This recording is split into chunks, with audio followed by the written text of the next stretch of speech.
Once upon a time, there was a little farming game with swords. It wasn't the flashiest or the biggest, but it had heart.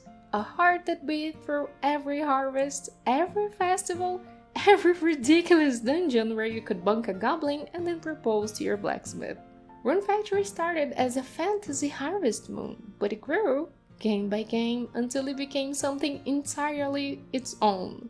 Rune Factory 4 was the peak, polished, loved, unforgettable. And then everything stopped. Bankruptcy, silence, almost 10 years with nothing but memories and the hope that maybe one day we would see it again. And then it came back almost a decade later. Rune Factory 5 was like finding an old friend after years apart. A little changed, yes, with many flaws. Maybe not exactly how you wanted it to be. But for me, it was home. Now, Guardians of Azuma has arrived, and this isn't just a reunion, no. This feels like the moment that friend takes your hand, looks you in the eyes and says, I'm really alive. It's the one that takes all the years, the risks, the stumbles, and turns them into something bold, beautiful, and completely different, without losing the soul we fell in love with in the first place. I'm Mel, a longtime farming girly and someone who's definitely spent more hours in this game than my brain cells will admit. So grab your blanket and get comfy, cause in our cozy underworld today we're gonna talk about what Guardians of Azuma really means for the series. Flaws, brilliance, and all. Let's see how good it actually is. Let's start where it all begins. You know what doesn't happen at the start though? An opening. Yeah. No anime style intro, no banger song with our husbands and wives running through flower fields. And in my religion, in this house, we never skip a Rune Factory intro. No, because it's not just an opening, it's a ritual. That's where the vibes are set. But okay, you know what happens? Like every Rune Factory, your character wakes up with no memory. Shocking, I know. But this time, you get to choose your protagonist, and whichever one you don't choose, yeah, they're still in the story, still romanceable, and yes, still hot. And this small change already made their narrative feel more balanced, like both characters matter no matter who you play as. And as always, our job is to rebuild the community, make friends, fall in love, and yes, once again, save the world. And as part of rebuilding the community, we are introduced to a management system of not only one, but 4 villages. Yes, you will be getting busy in Azuma, but what really caught me off guard was how weighty everything felt. There's a depth to the story this time, not just because the stakes are high, but also because your role as an earth dancer comes with sacrifice. I won't spoil, but I will say this. The narrative isn't afraid to get darker. It's still Rune Factory, charming, sweet, occasionally very ridiculous, but beneath the farming and festivals, there's a real pulse of something older, something deeper. And that's exactly what makes Azuma different. Guardians of Azuma isn't just another numbered entry, no, it's a spin-off. And like previous spin-offs, it's experimental, new systems, new elements, new creatures. The setting is inspired by a blend of Japanese mythology with feudal aesthetics, and for the first time in the series, we're not just hearing about the Eastern continent through wandering bachelorettes that we had in each game previously. We're living in it. Azuma doesn't feel like a place made for you. It feels like a place that existed for a long, long time, and you're just one small part of its story. That immersion is everywhere, in the Onis replacing classic goblins, in the Tengus and Kappas and Tanukis, both monsters and yokai characters, in the shrines and regional villages, each one referencing a distinct place in Japan, and it's beautiful, grounded, and honestly one of the biggest highlights of the entire game. Even with the familiar touches like woolies bleeding in the distance, Bufamus moving around like they own the place, the game constantly reminds you this is something entirely new, but it still is Rune Factory. The story is ancient and it's connected to the lore of past games. It actually doesn't matter if this is your first Rune Factory game, the story will still make sense to you as one whole thing. But if you're a longtime fan, yeah, you'll be connecting many dots, and I'm not talking about Hina this time. The world of Azuma is rich, layered, and steeped in history, but a beautiful world means nothing if it doesn't make you want to explore it. Luckily, this is where Guardians of Azuma surprises you the most. Let's talk exploration because oh boy, they listened. After the wide but weirdly empty maps of Rune Factory 5, Azuma hits refresh in all the right ways. This world isn't just larger, it's alive. Side quests pop up organically, and these side activities are scattered everywhere. Frog hunts, shrine cleansings, bow challenges, onigiri holes, yeah. They clearly drew inspiration from open world games like Breath of the Wild, and it's a welcome shift for a series that's traditionally very static exploration-wise. And the best part? Almost everything is marked on the map. Now, I know that might disappoint the hardcore explorers out there because you won't have those aha moments of stumbling into the last frog after hours of search, but for me, I loved it. I wasn't wasting time checking every corner for a rice hole. I was being strategic. How do I reach that cliff? What tools do I need to open that path that has a frog statue? It made the journey feel smart, not stressful. Which is important for a cozy game, yes. But listen, not everything really hits. The floating islands, aka the sky, promised a grand opportunity of exploration content, but ended up feeling kinda empty. I left the sky for the post-game and I ended up cleaning it up all in 20 minutes. If I could go back, I would explore it bit by bit during the main game just to keep the magic alive longer. Still, the idea of it? Gorgeous. I just wish there had been more to do, or more meaning to the islands. So yes, Guardians of Azuma changes a lot. It's more linear, more streamlined, and in some ways, way more mature, but where it really surprised me was with its characters. Let's talk about that. I really didn't think I would fall in love with everyone, and yet, here I am, simping, giggling, spiraling over animated villagers like it's my full-time job. Okay, let's start by saying that Guardians of Azuma really looked at us and said, portraits? We don't do that here. And normally, I would troll a fit. Yes, pioneer of Olive Town, I'm looking at you. I like to see my 2D husband's pixel perfect face blink at me when I give him a pico turnip. But honestly, I didn't miss it. Yeah, not even once. Actually, the 3D models in this game, they are so expressive in their own anime style. Their reactions actually feel like reactions with a level of polish that makes each character feel alive in their own anime way, like Rune Factory always had. And then they hit us with that bonding system. Yeah, there's no more mindlessly feeding someone orange juice like you're trying to bribe a raccoon into marriage. This time, it's personal. You actually get to hang out with people, pick topics, spend time, make memories. And depending on what you choose, your bond deepens. It's not just numbers going up. No, it's connection, it's growth, it's vibes. Okay, sure. It could have gone a little deeper. I wish every choice came with personalized responses instead of just the default lines for something that they like or they don't. But even with that, this might be my favorite friendship system in farming games to date. And I have my experience with it, yes. And here's the thing, the characters?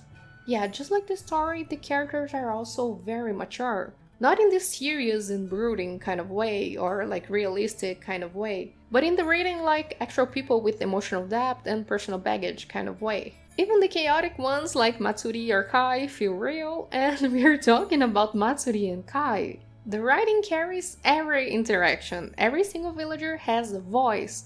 Not just in the audio sense, but in the sense that you know who they are, what they want, and why they act the way they do.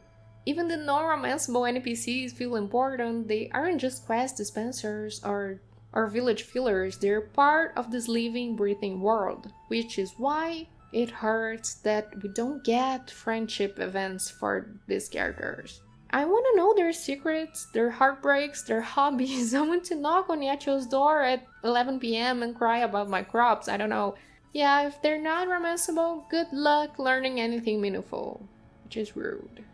And another thing that hurt a bit was the tiny downgrade we got for the dialogues. Not that the dialogues are bad, but I missed the interactions in Rune Factory 3 and 4. We had like a mix of different dialogues and we rarely stumbled upon the same dialogue again. That was how wide the interactions were before. Now know that you will stumble with the same dialogues many times. I also missed seeing characters interacting with themselves or more meaningful dialogues referencing to what was happening in the story. You see characters mentioning other characters or activities that they did with other characters, but you don't really see them really interacting between themselves, which was something that I really loved in past games. Which was something that even Rune Factory 5 did better. But still, I think the new bonding system and the characters' writing makes up for this loss, so it kind of balances it out. Oh, and while we are grieving in some kind of way, where are my elves? Where are my witches? Like, we've had magical husbands and spooky wives in every Rune Factory game. Up until now, and I mean it, up until now. And now you're telling me that we finally visit the mystical east and nobody has pointy ears or casts forbidden love spells? Like, be serious. If I can have interdimensional timelines to date everyone, I can have one elf. Since I guess Ikarugas is supposed to fit the witch/wizard quota, but even if he's an omioji, he's like a magic caster, we're still missing a more witchy outfit for him. So, yeah. But okay, I set out to find one soulmate in this game, and I ended up with a multiverse of marriage and no regrets. Guardians of Azuma is for the girlies, the gays, the goblins who want to romance everyone and stress about it later, or even not stress about it at all, just romance everyone in peace. And I'm gonna start by saying that thank God there are no marriageable characters who look like children in this game. So thank you, Marvelous. This is growth. But I will get into the real growth in the final thoughts, hang in there. Moving on, let me say this loud and clear, the romance in this game is divine, delicious, devastating. You start out thinking, oh, I would just date Uraraka, maybe Murasame, and then it happens. You meet someone new, they say one polite line, in your heart flutters, the panic sets in, and suddenly you're whispering, I'm gonna marry you, to every person you meet like it's a threat and a promise. Even Mauro, yes, but if he says bravo one more time, I think I might simply combust. But the true innovation in this game is the Rewoven phase. This is where Rune Factory becomes revolutionary. You don't have to pick just one route, just one character to marry. You don't need like 12 save files named for Kai or Matsuri Waifu. You get to explore all romance paths in alternate timelines without losing your farm progress, village upgrades, skills, decorations, sanity, nothing. It's just pure, sweet multiversal of smooching, we can say. It's genius, it's chaotic, and oh my god, it's game-changing, If you want a breakdown, check out my romance guide, but all you need to know is it works. Seamlessly, you get to marry everyone, and I mean everyone, without worrying about losing progress or starting over. Revolutionary, yes. Your only worry, who you're gonna marry first. And the heart events, they are immaculate, wholesome, hilarious, gut-wrenching in some cases. The way each character slowly opens up to you feels so intentional, so personal, you'll be giggling, kicking your feet and making questionable decisions, but don't expect to rush them. The devs were like, let's make people fall in love in normal ways. Most heart events are split into multiple parts and they are gated hard behind time locks and main story progress. But joke's on them, cause we are far from sane here, but still, fair warning, some characters or hard events won't fully unlock until you're 50 to 60 hours in, or more. So yeah, patience, my friend, but it's worth the wait. At least they listened to our prayers and started including the more mature archetype of women as marriageable characters. Yeah, I think they were trying to make justice to our little screaming hearts after the Misasagi situation, which we all agree that we are never getting over, right? Never. Now let's talk kisses.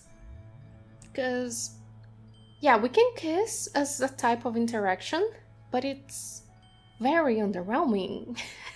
Yeah, it was censored and have no dialogue or build up to it. You even have to spend 1,000 XP points to unlock it, and somehow the real intimacy comes from the simpler stuff like hand-holding, hugs, head pats. Those scenes melted me. Yes, I guess I'm a simple girl, but I would like a build-up to the kisses as well.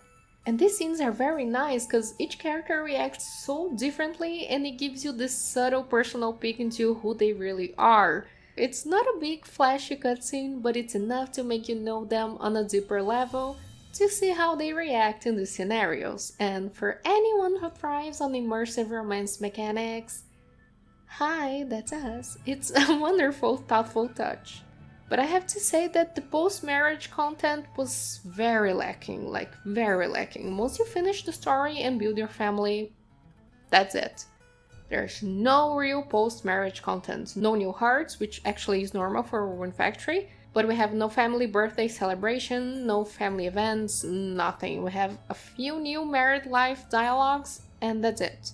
And some dinner scenes, but it's kinda disappointing. It makes the chase feel more meaningful than the real goal, you know? But yeah, I fell in love.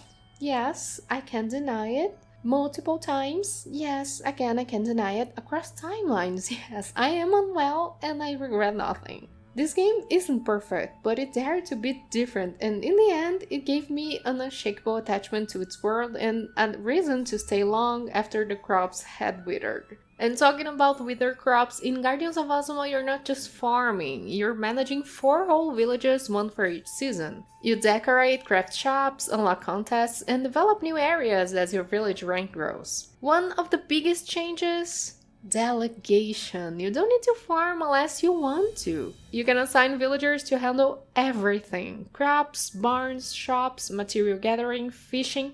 Yeah, it gives Tides of Destiny vibes. Freedom to focus on story, combat, or romance while you people do the work. That said, the farming is super simplified. There's no soil quality, no fertilizer, no deep crop strategy. It's efficient, but if you enjoy the challenge of optimizing your field, like in past Rune Factory games, you might find it a bit too casual. Also, the monsters don't need care. They don't need pets, they don't have affection, they just drop the items and you need to personally pick them up or have a villager do the job for you. So while I adore the delegation mechanic and the expanded town building, I did miss some of the deeper farming complexity we've seen in past Rune Factory titles. There's tons of potential here, and I hope the next game finds a stronger balance between freedom and depth, but I adore the management system, like being the village boss and building up our towns was incredibly satisfying. Even if the farming itself leaned more into cozy background system than main mechanic. The game really said that your main source of income is through the management of the villages instead of doing the work yourself, so optimizing your villages will always be important. Though I know many people find it hard to give up the farming part, especially because, yeah, our villagers, they are not very good at what they do. Not so good, not so good. Still, this was a very welcome upgrade, especially compared to the past 2 games where we were like mayors, now we are village chiefs. And it makes so much sense because we had the power before as mayors and now we have like a brand new, bigger power to manage these villages, and it's amazing to see this growth in this management system. I was totally not expecting it and I loved it. And now that you're running 4 villages, you would think that you would finally get to relax with some late night foraging and 3 AM recipe bread fueled chaos, right? Oh well, not quite. The crafting system in Guardians of Azuma got a major overhaul, and I have feelings about it. Instead of making your weapons, accessories, furniture, and food yourself, you commission NPCs like the blacksmith or carpenter to do it for you. That's right, there's no forging levels here, no cooking levels, no crafting levels, nothing. And there's also no more recipe bread, which for some I guess this is a win, but not for me. You unlock the recipe through exploration and you pay someone and boom, it's done. And sure, that is convenient. There's no RP management, no crafting fails, no more staring at the clock deciding whether to sleep or swing one more hammer. but it also removes the soul of the system, that beautiful chaos where everything was connected. You needed recipe bread to learn new crafts, you needed RP to actually make them, you needed to upgrade your tools to preserve your RP, and you needed to level up your foraging to get better recipes. Everything mattered. It was overwhelming, exhausting, and deeply, deeply satisfying. Now it's all about the money. There are still upgrades, yes, like the fishing rod, the hammer, the axe, but they mostly just speed things up. Weapon upgrades exist too, but they are resource hungry and very expensive. And honestly, I beat the entire game and post-game with a level 1 weapon. Yeah, the game just throws better recipes at your face constantly. Why upgrade when you can just wait 5 minutes and get a way stronger sword? The one improvement I did love: no more equipping tools. Yes, wanna mine? Click the ore. Chop wood? Just walk up to the tree. Cleansing blight? Walk near it if you have the sacred weapon. It's smooth, intuitive, and saves so much time. I love that. But overall, crafting felt like another system that got streamlined at the cost of depth. A little too convenient, a little too soulless. And when you're a Rune Factory veteran who thrived on micromanaging every RP point and hammer swing, yeah, it kinda stinks. Okay, but what about the actual combat? It's cozy, like always. Even on hard mode, Guardians of Azuma isn't trying to be Elden Ring. It's trying to be just difficult enough to make your sacred weapon feel cool without punishing you for wearing the wrong armor or eating the wrong food. That said, I wish hard mode was actually hard. Come on, Marvelous, give us an optional sweat, please. And there's also no more monster gates, meaning you can't endlessly spawn enemies to grind.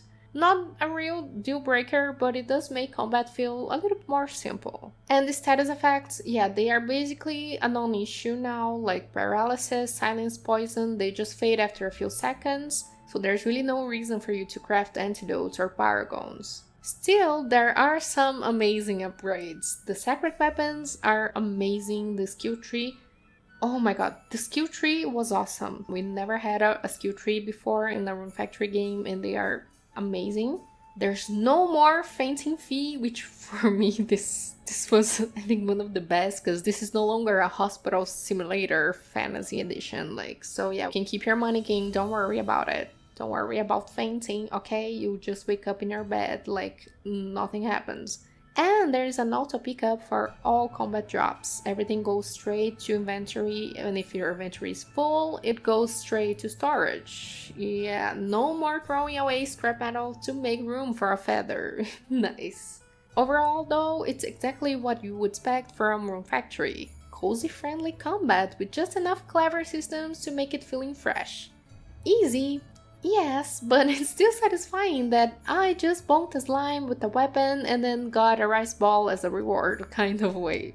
And if you must know, one thing that really touched me was to see that Rune Factory is growing up. And I love that. I love that. The series is slowly becoming more mature, and that is reflecting on the characters, the level of comedy, and the narrative. We can see how we still have unhinged characters and comedy moments, but the characters and writing feels more grounded. And even the visual characters design leans into a more refined, mature tone compared to the other characters in the series, but still maintaining the light vibe and funny moments the series always had. It still feels like Rune Factory, but it's evolving alongside us, the fans who grew up with the series or cozy game veterans just discovering it. And that really makes me so thankful, because this series will turn 20 next year and many of us have been on this journey ever since day one.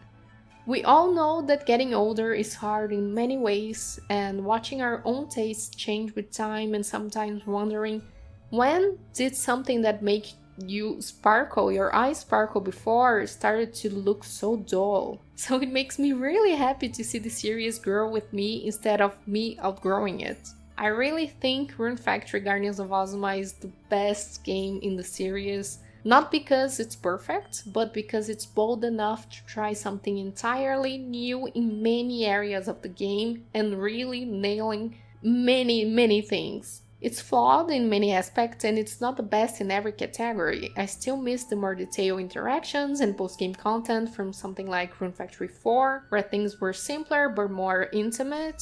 But the polish, the new systems, and the ambition behind Guardians of Azuma, yeah, it makes it the most complete Rune Factory experience so far, and it makes me really excited about the future of this series. No pressure, Marvelous. And even though I mentioned things that I thought could be better or felt lacking, I never thought that while I was playing, well, maybe just during the post-game. But while I was writing this review, I was thinking in an unbiased way, so I could be clear with you about the game in its entirety, not just about what surprised me in a positive way, and especially to compare with the highs and lows of the series as a whole.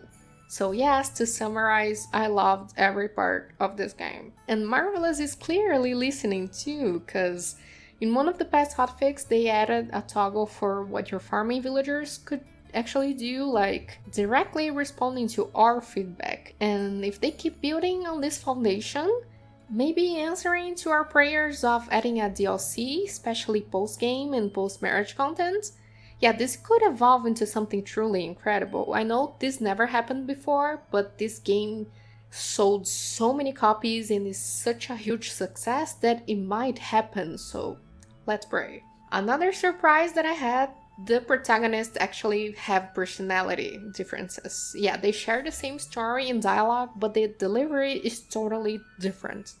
Kaguya is soft-spoken, composed, while Subaru has a more casual, charismatic vibe. It's very subtle, but it adds so much replay value to the game. It made me genuinely curious to see which personality vibes better with each romance option. And yeah, I started a Subaru file just for this.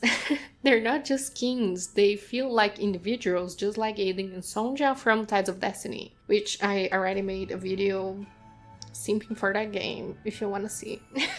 And whether you fell in love with all the changes or found yourself missing the beautiful chaos of the older games, one thing is clear. Rune Factory is evolving, it's finding a new identity, it's growing with its audience, and even with its flaws, Guardians of Azuma has so much heart it's impossible not to fall for it. Just like we have fallen for the series again and again and again. But what do you think about Guardians of Azuma? Are you playing? Are you planning to? Did it win you over? Or are you still on the fence? I would love to hear your thoughts down below. Let's talk about it. And if you are still here, thank you for your company. Yeah, I had a lot of things to say and I left so much out, like so much. But I promised myself that I wouldn't ramble so much. Now, go forth, stay hydrated, and remember, life is short to not marry them all. See you in the next harvest. Bye bye.